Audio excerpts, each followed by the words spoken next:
Ya, Assalamualaikum warahmatullahi wabarakatuh. Kita lanjutkan kuliah mengenai simulasi desain proses. Kali ini kita akan membahas simulasi reaktor menggunakan HYSYS. Ya, Eh, pokok bahasan untuk reaksi sebenarnya kita bagi menjadi tiga ya. Walaupun di sini saya bagi menjadi dua, yaitu general reaktor dan kinetic reaktor. Untuk general reaktor itu nanti akan ada reaktor konversi maupun reaktor yield gitu ya. Jadi reaksi sesuai persamaan raca massa dan neraca energi. Di yang kedua adalah secara termodinamik untuk menentukan kondisi operasi ya. Jadi di situ nanti akan ada reaksi kesetimbangan, equilibrium maupun reaksi Gibbs gitu ya. Jadi nanti akan saya bagi menjadi dua video ya, dua part. Part pertama adalah yang general reaktor, part berikutnya baru yang kinetic reaktor. Nah, bedanya apa sebenarnya reaktor konversi, reaktor equilibrium, reaktor Gibbs, dan reaktor yield? Ya, apa bedanya? Kalau bisa saya tuliskan ya, nah, dibagi menjadi dua ya. Jadi reaktor raca, massa, dan energi. Ini nanti ada reaktor konversi ya, konversi dan yield.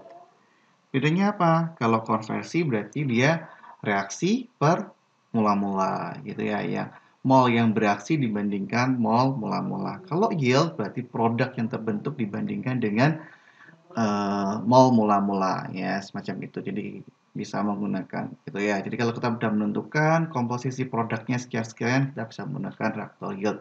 Tapi kalau kita menentukan konversinya adalah 50%, berarti kita bisa menggunakan reaktor konversi. Kemudian yang kedua adalah reaktor berdasarkan kesetimbangan ya. Reaktor kesetimbangan. Ya, ini ada dua ya, equilibrium dan Gibbs. Nah, bedanya apa equilibrium dan Gibbs ya? Kalau equilibrium itu kita diketahui reaksinya. Misalnya reaksi pembentukan uh, steam reforming untuk membentuk syngas misalnya gitu ya. CH4 plus H2O menjadi CO plus H2. Nah, ini reaksinya bolak-balik ya, semacam ini ya. Jadi kita menggunakan reaksi Gibbs. Equilibrium. Nah, kalau reaksi Gibbs itu biasanya kita menentukan untuk reaksi yang kita tidak ketahui persamaannya. Misalnya ada apa ya? Misalnya produknya itu ada CH4 ya, kemudian nanti ada CO, ada bukan dari CH4 misalnya dari propan gitu ya, dari propan nanti misalnya C3 ya, C3 menjadi ada CO, ada CO2, ada CH4, ada 2. Nah, kita tahu produknya apa saja. Nah, nanti dari C3 plus di sini ada H2O dan ada O2 misalnya semacam itu. Nah, tapi kita nggak tahu reaksi masing-masingnya, kita bisa menggunakan Gibbs. Jadi nanti dia akan mencari energi yang paling minimum ya, delta G yang paling minimum untuk membentuk suatu produk ya. Jadi dia akan memilih karena semakin negatif harga delta G ya, delta G semakin negatif, maka dia semakin mudah terbentuk. Contohnya apa? Semakin negatif itu adalah reaksi pembakaran misalnya ya. Delta G-nya itu negatif, sangat negatif. Jadi dia akan mudah terbentuk. Jadi misalnya C4 plus O2 menjadi CO2. Nah, itu lebih mudah terbentuk dibandingkan kalau kita menjadi uh, cracking ya, menjadi misalnya menjadi C metan, nah semacam itu. Dan dengan H2O membentuk CO2 itu lebih mudah dibandingkan membentuk misalnya CH4 atau crackingnya gitu macam itu ya. Jadi dia akan mencari mana yang reaksi-reaksi yang delta G-nya negatif. Tapi kalau kita sudah memiliki persamaan, kita menggunakan reaksinya equilibrium gitu ya. Jadi kalau Kalau nanti di HISIS atau low equilibrium berarti kita harus mengetahui dulu persamaan reaksinya ya, termasuk stoikiometrinya.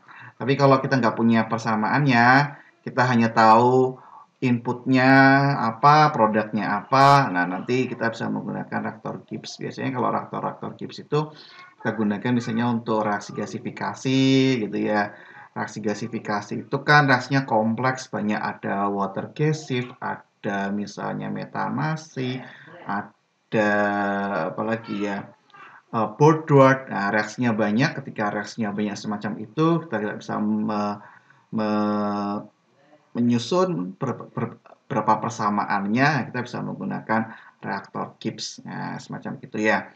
Jadi kemudian nanti baru kita setelah reaktor Gibbs, reaktor kesetimbangan, baru kemudian reaktor kinetik. Oh ya, sebelum masuk ke reaktor kinetik, reaktor kesetimbangan itu juga kita digunakan untuk apa sih sebenarnya reaktor kesetimbangan? Biasanya reaktor kesetimbangan itu untuk mengetahui apakah reaksinya itu searah atau bolak-balik ya, searah, reversible, irreversible atau reversible gitu ya. Kalau reaksinya bolak-balik reversible, itu bagaimana kita menentukan kondisi reaksi suatu reaksi. Jadi sebenarnya faktor keseimbangan ini sebelum kita melangkah ke reaktor kinetik ya. Jadi fungsinya untuk apa aja? Pertama tadi ya menentukan reaksinya searah atau tidak gitu ya. Menentukan reaksi searah atau bolak-balik gitu ya. Kemudian apa lagi? Untuk menentukan kondisi operasi ya. Kondisi operasi reaktor. Nah, gitu ya. Ini terutama kalau untuk yang fase gas ya, reaksi-reaksi fase gas untuk menentukan kondisi operasi reaktornya. Misalnya ini kalau kita menjalankan misalnya steam reforming ini ya. Steam reforming itu cocoknya pada temperatur berapa ya atau tekanan berapa ya semacam itu ya. Karena reaksinya berbolak-balik ketika nanti kondisi tertentu dia akan balik lagi ke kondisi produk misalnya kayak semacam itu. Atau reaksi keseimbangan lain. Sebenarnya kita bahas hari ini adalah pembentukan amonia ya. Misalnya N2 plus 3H2 menjadi 2NH3. Nah, gitu ya. Jadi semacam ini. Ini kondisi operasinya berapa ya? Apakah tekanan tinggi, temperatur tinggi? Apakah tekanan tinggi, temperatur rendah? Apakah tekanan rendah, temperatur tinggi? Atau tekanan rendah, temperatur rendah? Nah, semacam itu. Karena ini dia bolak-baliknya. Jadi kita menentukan nanti kondisi operasi optimumnya berapa. Kondisi operasi optimum itu yang nanti memperoleh konversi kesetimbangan yang maksimum. Ya, gitu ya. Jadi kalau tadi kita ada steam reforming ya, sebenarnya ada tadi kan steam reforming CH4 plus H2O menjadi CO plus H2. Bisa kita balik juga CO plus H2 menjadi CH4 plus H2O. Ini namanya SNG. Nah, ini namanya syngas gitu ya. Jadi syngas itu CO dan H2. Jadi kita bisa membuat syngas CO dan H2 itu dari metan gitu ya dengan reforming. Nanti CO dan H2 itu bisa kita gunakan untuk reaksi pembentukan amonia, kemudian pembentukan apa namanya amonia, metanol dan semacamnya ya. Tapi juga bisa sebenarnya kita bisa membuat metan dari syngas. Tapi syngasnya bisa dari gasifikasi, dari batu bara kita bikin syngas, kemudian syngas dibikin untuk menjadi metan. Nah, itu juga bisa namanya SNG, synthetic natural gas gitu ya. Nah, tapi ini kan reaksinya hanya dibalik saja. Yang satu CH4 menjadi CO dan H2, yang satu CO plus H2 menjadi CH4. Nah, ini kita untuk menentukan reaksinya pada tekanan berapa, pada temperatur berapa. Nah, supaya ini kalau pengennya reaksi syngas reforming, berarti harusnya di sini konversi paling maksimum. Ya, berarti pada temperatur berapa, tekanan berapa. Nah, itulah kalau untuk membuat metan, berarti pada tekanan berapa, pada temperatur berapa. Nah, itu kita tentukannya adalah kita menggunakan reaksi kesetimbangan equilibrium atau reaktor Gibbs. Berarti setelah kita menentukan kondisi operasinya, baru kita nanti menentukan volume reaktor, kemudian panjang reaktor itu menggunakan reaksi kinetik ya. Jadi reaksi kondisi operasi kita tentukan dengan menggunakan kesetimbangan, kemudian baru kinetik. Karena kalau reaksi kinetik, jadi kita menentukan reaksi kinetik itu tidak akan pernah mencapai kondisi konversi maksimum itu di bawah reaksi kesetimbangan gitu ya. Jadi kita nggak bisa menggunakan reaksi kinetik itu misalnya konversinya 100%. Nah, kita harus cek dulu menggunakan reaksi kesetimbangan apakah benar konversinya bisa mencapai 100%. Nah, kalau konversi kesetimbangan hanya 70%, ya itu sebagus apapun katalis, dia akan hanya memperoleh konversi maksimumnya yaitu 70% saja. Nah, tidak bisa kita reaksi kesetimbangan ya, misalnya konversi kesetimbangannya kan cuma 70%. Sebagus apapun katalis, dia hanya bisa mencapai 70%, tidak bisa lebih dari 70%. Kenapa? Dia akan balik lagi ya. Setelah 70% dia akan balik lagi nanti ya. Kalau kita misalnya temperatur naikin atau tekanan dinaikin. Nah, nanti bagaimana pengaruh temperatur dan tekanan kita akan nanti mempelajarinya ya di reaksi kesetimbangan. Nah, sebelum reaksi kesetimbangan kita ke reaksi konversi terlebih dahulu ya. Kalau konversi ini berarti reaksinya untuk sederhana hanya untuk menentukan saran raca massa saja ya, saran raca massa dan energi. Jadi ini contohnya kita menggunakan amonia. Reaksi pembentukan amonia dari N2 dan H2. H2 diperoleh dari tadi ya, dari steam reforming gas alam. Nah, jadi gas alam direaksikan dengan menggunakan steam, nanti menghasilkan H2 dan CO, tapi nanti CO CO juga nanti direaksikan dengan H2O ya menjadi CO2 plus H2 ya, semacam itu ya. Jadi hidrogennya direaksikan dengan hidrogen dari udara membentuk metan. Nah, ini untuk menentukan sebenarnya reaksinya itu apakah eksotermis, endotermis, semacam itu ya. Nah, ini pertanyaan pertama. Berapa temperatur keluar reaktor reaksi pembentukan amonia jika reaksinya berlangsung secara adiabatiknya gitu ya.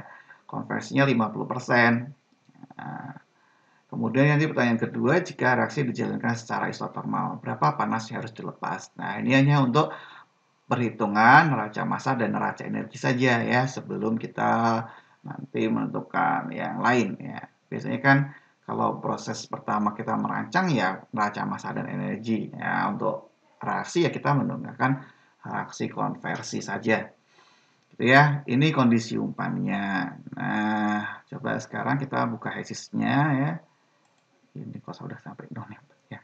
Oke, kita buka HESIS-nya. Tadi kita mulai dari komponen listnya ya. Komponen listnya kita ambil N2, nitrogen, H2, nitrogen, dan NH3. Nah, gitu ya. Kemudian fluid package-nya apa? Fluid package-nya karena ini gas yang tidak ideal, ya kita bisa menggunakan yang else ya. Mau menggunakan SRK atau menggunakan Pang Robinson ya, Rick Kessler. Nah, coba kita menggunakan SRK. Oke, dari sini oke hijau, kemudian parameter binary koefisiennya ada semacam ini ya. Oke, kemudian, nah bedanya kalau biasanya kalau tanpa reaksi kita langsung ke simulation, kalau di sini kita harus masuk ke dalam reaction terlebih dahulu. Kemudian add di sini, ya, kemudian, oke, salah, oke, bentar ya, harusnya di, oke. Kemudian add reaction, oh ya, tadi klik add reaction, kemudian add reaction di sini, kita cari di sini ya. Jadi di sini akan ada konversi, equilibrium, heterogeneous catalytic, kinetic, dan simple rate. Jadi untuk pertama kan kita menggunakan conversion, jadi ini kita pilih yang conversion, add reaction. Kemudian kalau sudah kita close, kita double klik di reaction sini ya. Kemudian kita masukkan komponennya tadi, nitrogen, hidrogen, dan amonia. Nah, itu ya. Kemudian kita masukkan koefisien stoikiometrinya. Jadi koefisien stoikiometrinya tadi apa? Berarti 1N2, 3H2, dan 2NH3. Nah, tapi kalau di sini untuk reaktan beraga negatif, jadi negatif 1 gitu ya.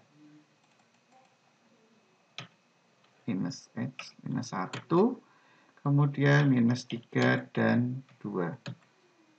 Oke, di sini udah balance ya. Kemudian di sini base komponennya mau konversinya itu terhadap nitrogen atau konversinya terhadap hidrogen. Tergantung ya. Jadi misalnya kalau konversi di sini kita anggap sebagai terhadap nitrogen ya udah ya. Tapi kalau terhadap hidrogen berarti tinggal di sini aja ya base komponen reactionnya. Kemudian kita masukkan CO-nya ya. Ini reaction phase-nya apakah uap, cair ya atau kombinasi ya semacam itu. Kita ambil overall saja. Ini konversinya. Apakah konversinya pengaruh terhadap suhu atau enggak? Kalau tadi pertanyaannya hanya konversinya 50%, jadi kita input CO-nya ini aja ya. Kita input di sini 50. Oke ya. Jadi ready berarti balance errornya ini dari kalau koefisiennya ini tidak sama, maka nanti di sini akan ada balance errornya gitu ya.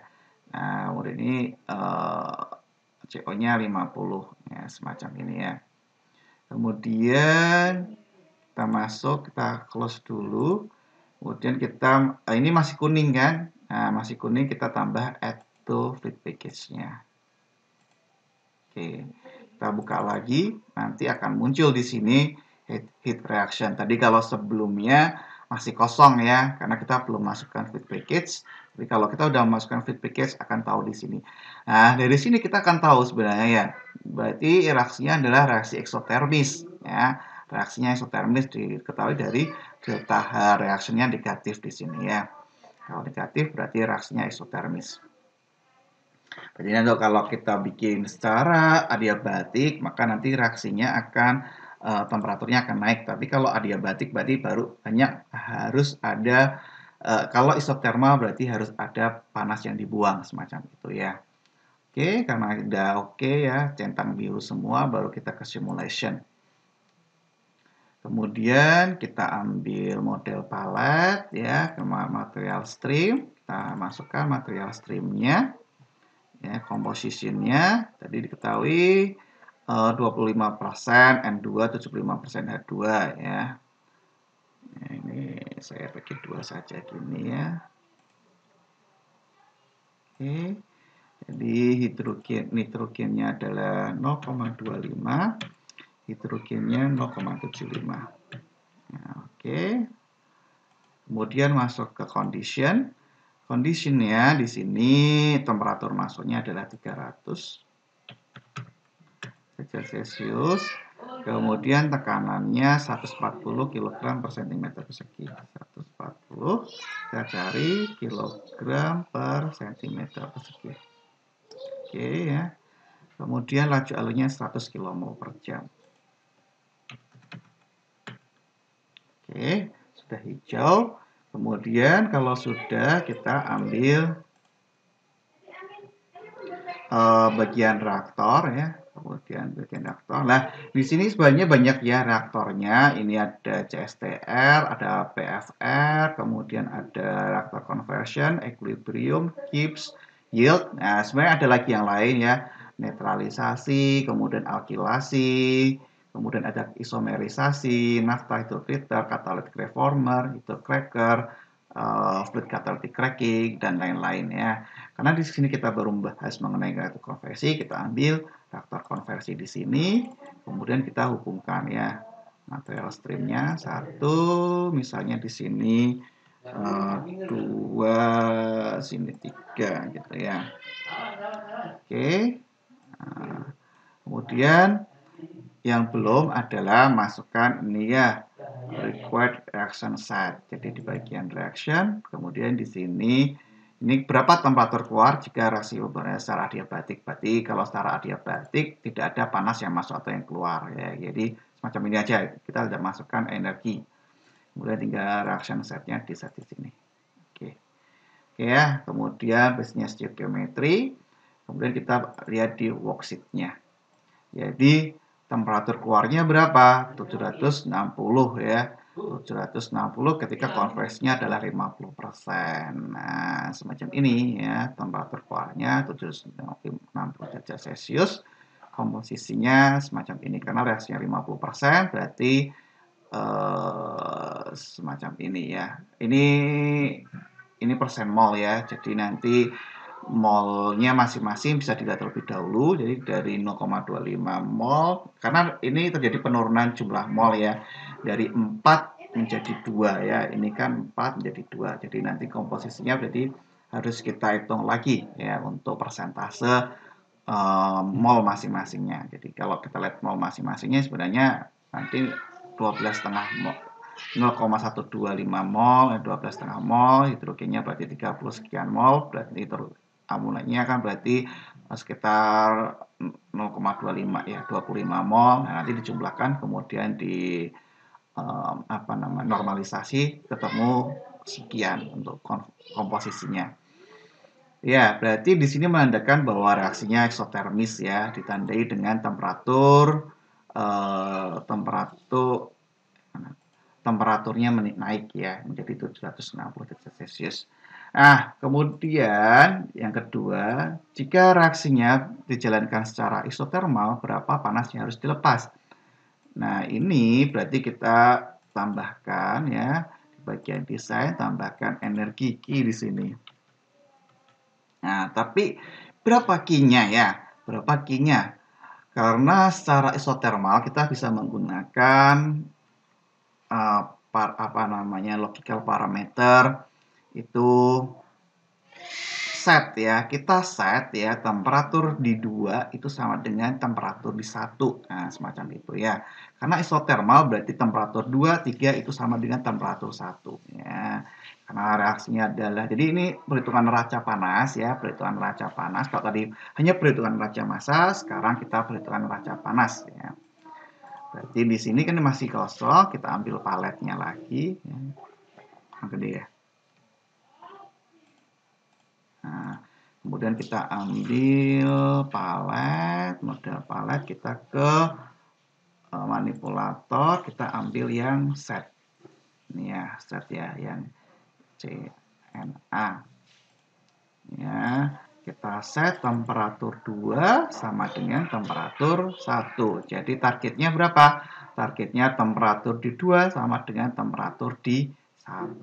Jadi objeknya di sini adalah 2. Ya, kemudian kita cari temperatur gitu ya. Select, kemudian source-nya adalah temperatur 2 sama dengan temperatur 1.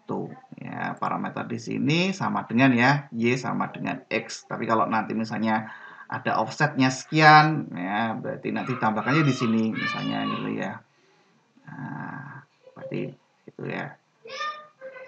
Jadi sama dengan X. Nah, kita lihat berarti kemudian dari sini, kemudian nanti di worksheet. Nah, nanti kita tahu ya panasnya harus dibuang berapa kilojoule per hour-nya. Ketemu dilihat di sini ya. Nah, atau bisa juga kalian juga klik di sini juga bisa bagian di sini. Nah, ini. Nah, jadi sebenarnya nanti kalau kita membahas utility nanti bisa kita cari ya butuhnya nanti airnya tuh berapa banyak. Nah, misalnya cooling waternya berapa. Tapi nanti harus dicek lagi ya, dicek lagi dari temperatur berapa sampai berapa. Nah, nanti ketemu berapa jumlah air yang harus diperlukan untuk mendinginkan. Nah, tapi kalau dilihat lagi di bagian ini proses utilities ya, proses utilities nanti cooling waternya itu dari temperatur berapa, ini dari 20 sampai 25, misalnya nanti dari 30 sampai 40, nah semacam itu ya, atau dari berapa, ini harus dicek lagi ya, jadi ini utility harus kita cek lagi dari sini. Oke, gitu ya untuk yang pertama mengenai saran neraca massa dan energi. Oke, ini yang bagian pertama. Kemudian